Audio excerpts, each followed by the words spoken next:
Bon, ben, les arbres ne sont pas extrêmement réalistes, bien entendu, par rapport à celui qu'on avait détouré hier. C'est quand même moins réaliste, mais le but ici, c'est de faire des projets d'architecture, en fait, hein. C'est pour ça, les générateurs d'arbres sont surtout là pour permettre de mettre des arbres dans un rendu 3D. Plutôt que de l'avoir fait dans le rendu 3D, on les met par la suite avec Photoshop. Donc ce seront des arbres pas extrêmement réalistes. Ça sent la synthèse.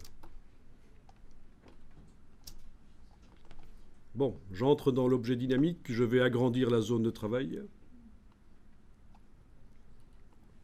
Si j'enregistre et que je ferme, qu'est-ce que ça fait?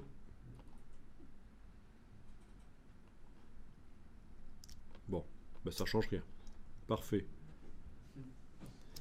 Ça va me permettre de faire ceci. Vous vous souvenez, hein? Dupliquer le calque.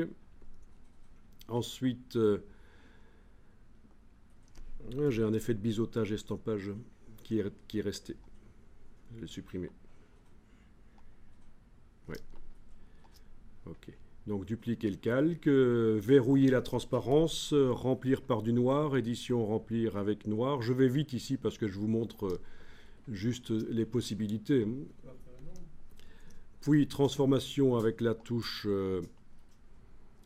contrôle enfoncé pour faire une ombre projetée sur le sol. Ben oui, c'est ce qu'on a fait hier, voilà. Et vous voyez qu'on peut modifier le contenu d'un objet dynamique et je peux mettre une ombre. Je valide. Sur l'ombre, je mets un masque de fusion. Avec l'outil de dégradé, je vais faire en sorte que le bout de l'ombre devienne plus transparent, etc. Donc ça, c'est la version simple de ce qu'on a fait hier, en fait, hein.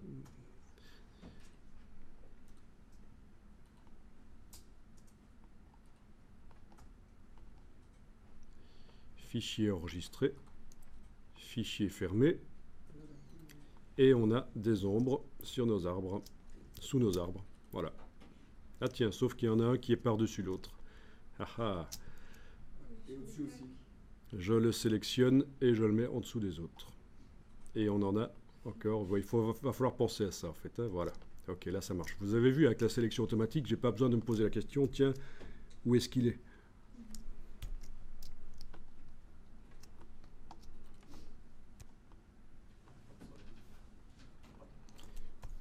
Bon, ça c'est marrant, mais c'est encore plus marrant quand on les fait cramer après.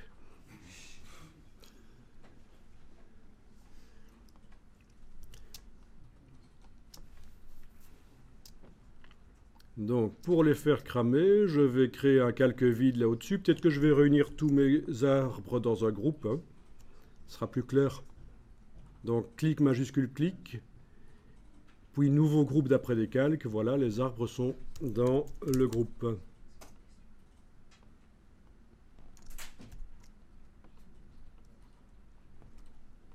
Ensuite, sur le calque vide là au-dessus, filtre, rendu, flamme. Alors, en effet, il faut utiliser un tracé. Et on va en faire un. Jusque-là, ça... vous aviez déjà les arbres, vous les avez mis dans un groupe, là. Oui, moi c'est juste que je suis un peu perdu pour l'ombre, là je sais pas. À l'ombre, bien sûr, je l'ai montré rapidement parce que Ouais, mais c'est quelque chose que vous pourrez faire le mettre après. en noir, en fait. C'est ça que je ne sais plus si c'est dans quel ou... Donc, sur le calque là, je vais faire du feu. Donc, je vais aller dans la palette des tracés, menu fenêtre tracé. Ok, donc un tracé. On va prendre la plume. Alors, est-ce qu'on a la plume qui dessine les tracés tout seul? Oui, on va prendre l'outil plume libre, ce sera plus simple. Outil plume libre. Dans la palette des tracés, donc menu fenêtre tracé, vous allez créer une vignette, ce sera mieux. Vous cliquez sur le bloc de feuilles, vous avez donc une vignette vide. Sinon, si vous ne créez pas la vignette à l'avance, quand vous allez tracer avec la plume, il y en a une qui va se créer, mais ce sera une vignette temporaire. Elle risque de disparaître à un certain moment. Donc j'aime autant faire la vignette avant. Et on a juste ça, on doit rien mettre là-dedans? Mais on est en train de faire la vignette qui est vide et on va mettre quelque chose Le dedans. truc avec les étoiles là que t'avais il y a 2 secondes, ça venait de quoi? Avec les étoiles. Ouais, non, il n'y a pas de souci, il y avait une espèce d'étoile comme ça. Ah non, ça c'est... J'ai juste agrandi la vignette en fait. Ah oui, ok, voilà. Voilà, oui. Voilà, c'est juste ça. Ok, donc vous allez tracer avec l'outil au-dessus de vos arbres, comme ça, voilà. Ça va être l'endroit où les flammes vont se mettre. Voilà. Donc c'est un tracé vectoriel, modifiable, avec notamment la flèche blanche qui se cache derrière la noire. On peut cliquer à côté, puis aller cliquer sur le tracé. Vous avez des petits points que vous allez pouvoir bouger. Alors ce tracé, tu ne le fais pas sur le calque de l'objet dynamique, sinon... Le tracé n'est pas sur un calque, il est dans une vignette de tracé. Il est complètement indépendant des calques. Ouais, oui, d'accord. Hein? Pas le calque, c'est le PSD de... Pas le l'arbre, sinon sur le landscape. Tu veux dire, est-ce que je le fais sur l'arrière-plan ou sur le calque au-dessus? Le tracé. Oui. Eh bien, il est complètement indépendant, il n'a rien à voir. On a d'un côté les tracés, de l'autre côté les calques. Ok. Et peu importe lequel des calques est activé, peu importe même s'il y en a un qui est activé, quand je fais un tracé, ça arrive dans la palette des tracés. Voilà. Par contre, quand je vais demander au feu d'aller se mettre le long du tracé, ben, il faut que ce soit le calque du dessus vide qui soit activé, parce que c'est là-dessus que ça va arriver.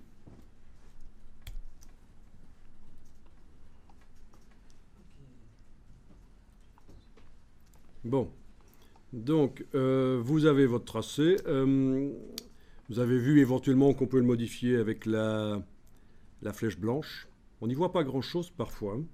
Donc parfois, ça vaut la peine d'aller dans la palette des couches et enlever l'œil en face d'une des couches pour que le tracé soit plus visible. Par exemple, si j'enlève l'œil en face de la couche verte, j'ai peut-être un tracé un peu plus visible, temporairement. Vous voyez? Ou en face de la rouge. C'est une des manières, hein, de faire en sorte que le tracé soit plus visible. Voilà. Bon, mais sinon, une fois que vous avez modifié le tracé avec la flèche blanche, vous réaffichez toutes les couches. Sinon, on ne sait plus travailler vraiment sur l'image. Et alors, dans le menu filtre, vous allez jusque rendu flamme.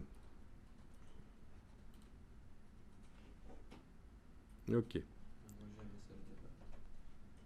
Tu cliques sur le message d'erreur et ça devrait aller. Et voilà les flammes. Donc je clique sur OK. Et les voilà, elles sont sur le calque. D'accord? On a les arbres qui crament.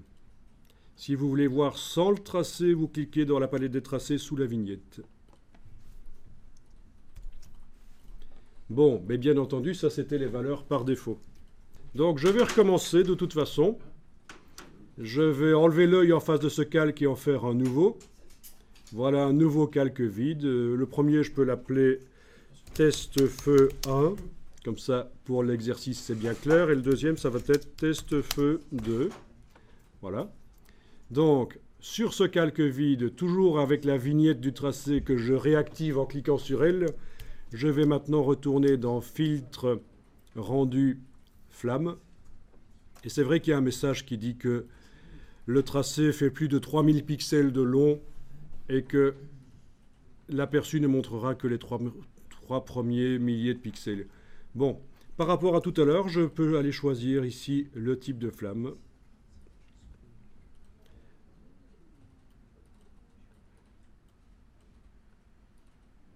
Et aller modifier les curseurs. Voilà.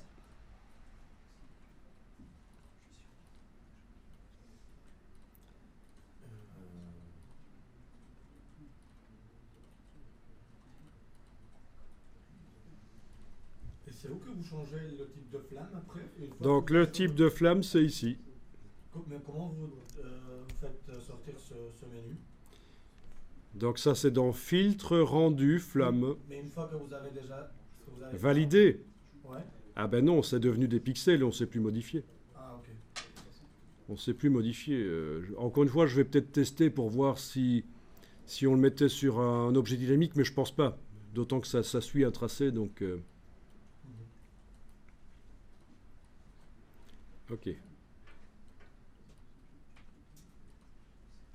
y a différentes qualités de rendu. Voilà, ça bosse.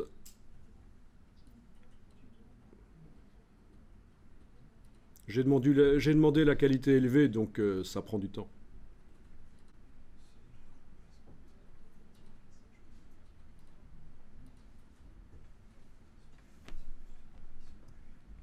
Voilà. Bon, je clique sous la vignette de tracé et j'ai les flammes qui sont là, que je peux bouger, bien sûr. Je peux dupliquer le calque et bouger, redimensionner. Donc, voilà. C'est relativement réaliste. Bon, maintenant, si vous voulez des flammes plus réalistes, on peut prendre des photos de flammes sur un fond sombre. Typiquement, faites ça la nuit, c'est plus facile. Et extraire. Extraire, avec le système d'écrêtage de luminosité qu'on a vu tout à l'heure, on peut rendre le fond noir, invisible sur un calque et ne garder que ce qui est clair. Donc, typiquement, au feu d'artifice, on peut rendre le fond noir invisible très, très rapidement, en moins de 3 minutes. Ok. Bon, ça c'était juste le truc un peu pour terminer avant midi. Donc là, terminer de manière sympathique en faisant cramer des forêts, c'est toujours rigolo. Il vaut mieux le faire virtuellement que dans la vraie vie. Hein? D'accord, je viens mettre un calque de réglage au-dessus du calque de fond pour assombrir, comme ça les flammes ressortent plus. On peut mettre un calque de réglage sur un groupe. Menu calque, nouveau calque de réglage, et faire en sorte qu'il n'agisse que sur le groupe. Ça n'a pas toujours été possible dans Photoshop, mais maintenant c'est possible. Ce truc d'écrêtage est vachement important. L'écrêtage, c'est essentiel. C'est essentiel. Si on ne connaît pas l'écrêtage, on est obligé de faire avec des masques. Ceux qui ne connaissent pas bien Photoshop perdent beaucoup de temps à faire des masques, alors qu'il suffirait parfois de faire de l'écrêtage. Voilà.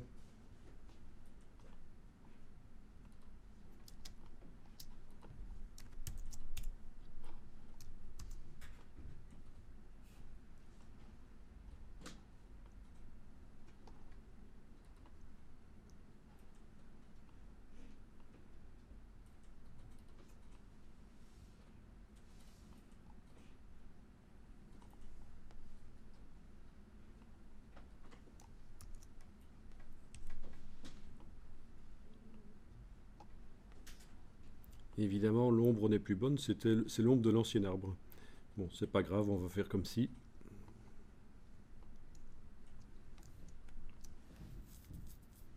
Voilà. À partir d'un certain moment, ça ne sert plus à rien que je vous explique parce que ça devient du chipotage personnel. Chacun mène l'image dans le sens qu'il veut. Il y a juste de temps en temps que je vous donne des astuces. Par exemple, ici, j'ai fait un groupe dans lequel j'ai réuni mes différentes flammes. Quand j'essaye de déplacer le groupe, d'abord, il faut savoir que pour déplacer le contenu d'un groupe, on a intérêt à fermer le groupe, c'est mieux. Et j'ai juste un problème, c'est que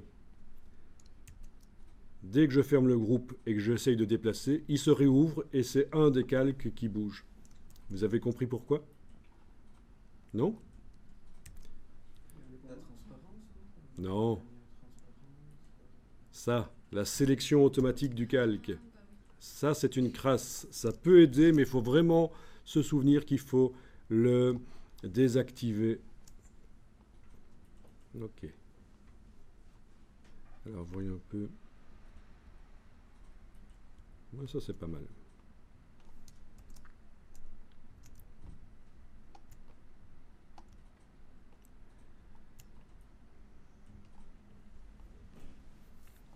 Voilà. On peut aussi mettre un masque de fusion sur un groupe. Calque, masque de fusion, tout faire apparaître. Et au pinceau, en dessinant en noir, au gros pinceau flou, je vais pouvoir masquer temporairement le contenu du groupe. Partiellement le contenu du groupe. Voilà, comme ça par exemple. Vous voyez ? avec pinceau flou noir sur le groupe. Tout le contenu du groupe est partiellement masqué. Ça peut être intéressant aussi, ça. Si je veux faire réapparaître, bien sûr, je dessine en blanc.